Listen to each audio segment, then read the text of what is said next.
3 dimensions de combat. Moto ali pe na bipimelo misato ambo. Suivez-moi très bien. On a 3 niveaux de combat. Le premier combat, c'est chez vous dans la maison de ton père. Ne pensez pas que même dans votre maison, tout le monde sera d'accord de ton élévation. Non.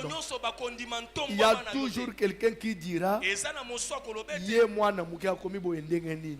Ya zo anisanina. Ya mimonaka nan.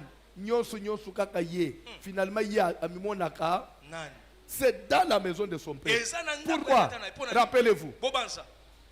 Quand Samuel vient, il veut oindre David. D'abord, il s'est trompé. Comme David est absent, il a pris la corne. Il avait failli oindre qui? Il avait voulu oindre qui? Eliab à la place de. Et après Dieu lui dit non, pas lui. On écarte Eliab. On va maintenant prendre David. Eliab était le fils aîné. David était le fils cadet, le 8e. Entre David et Eliab, il y a 7 personnes. Maintenant, on prend l'huile, on met sur David. Dans mon thème, il y a Eliab. Nga yaya, balongoli ngai, bacheka mwa mwana wana. Jour David ya langi na bitum. Atunika kabatu. Makambuni nezole kanana Goliath. Eliab a poussé le bine. Yo! Orgueilleux, vous savez, c'est écrit dans la Bible. Otiki 4 bibouélés, ce n'était pas que c'est 4, c'est une façon au chol. Tu 4 bibouélés à papa otiki nanan. Olandia opone oyokotale bitumba. Je na yebi orgueil na yo. Oyende kupese bisubilo akoliete, oyelinde bitumba. Yo! Ene nyoso anezani azo se défouler que ma futo balinga ba changai. So ozala katembe linga mutu nazo. Webite obotolanga mafuta. Il y a des gens à cause de ce que tu es aujourd'hui. Même à Tazande onayo na motema. Il y a des quoi te combattre. Et c'est la vie, c'est naturel. C'est naturel.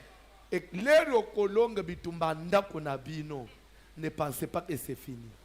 Deuxième dimension, c'est le combat de l'entourage. Milliers de choses ont évolué. Batu ya promotion wan. Bato bokola naba. Bato boye banana ba una niveau moko boy. Les risques yo komi na likolo, bango bateli baso patauger. Et kokoma baza complexe envers yo. Bakoma aba ennemi na yo. C'est pourquoi même les chefs de l'État que vous voyez ici, d'autres personnes baboudakaye. Et c'est baninga oya kola na bangwan. Batum so yebana na bang. C'est la jalousie. Pourquoi il y a ton bois? Pourquoi? Des fois, ils font l'hypocrisie, mais en dedans d'eux, ils vous boudent. L'entourage. Deuxième niveau à combat. Comment nous kaka banguna te? Comment nous bato vivre à la bangwan? Babouda ayo. Bah c'est qui ça ayo menacé c'est. Alunga una. Alunga una. D'ailleurs, place one si c'était moi, j'allais faire mieux. J'allais faire mieux. J'allais faire mieux. Si c'était moi, j'allais faire mieux. Il y a besoin de quelque chose. Tu dis si c'était, ce n'est pas toi. Ce n'est pas.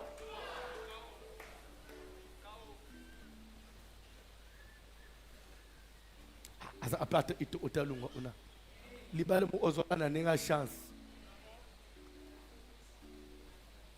asa ape mayele talunga ona so ba to mayele to rata place one.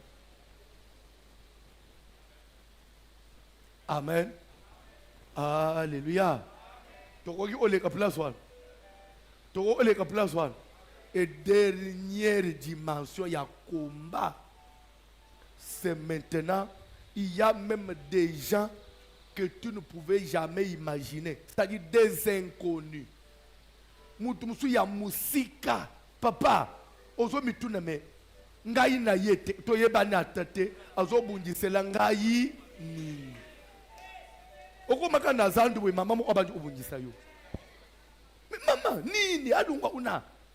ya uzando to utika ye yenda teka na karcheka abo alunga kuna bawe aye banende babala bawe soba zoba na za family nayo alunga kuna yazela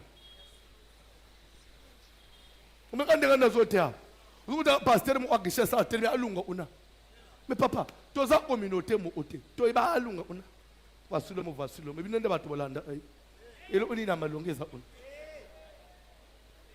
begliza baluba wana nini bate kutima baluba est-ce que lita amna zambeza akuna ate kutima baluba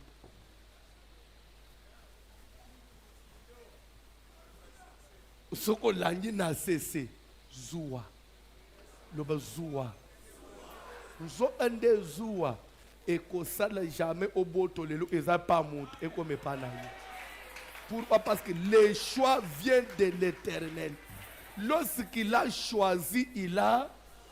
Lorsqu'il a pointé, il a. Lorsqu'il a élevé, il a. Lorsqu'il a donné, il a. Je déclare que ce que Dieu t'a donné, Amen, personne ne pourra le ravir. Amen.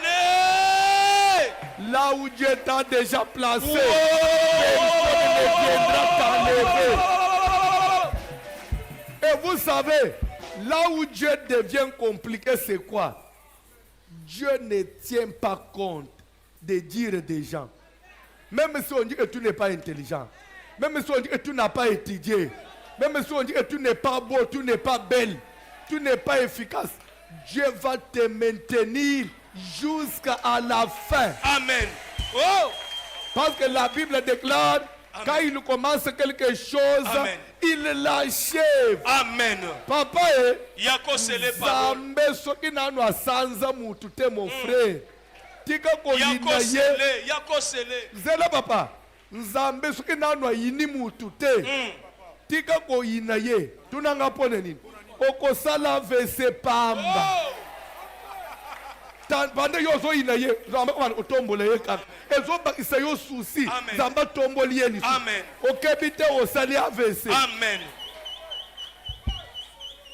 Yango mondaki.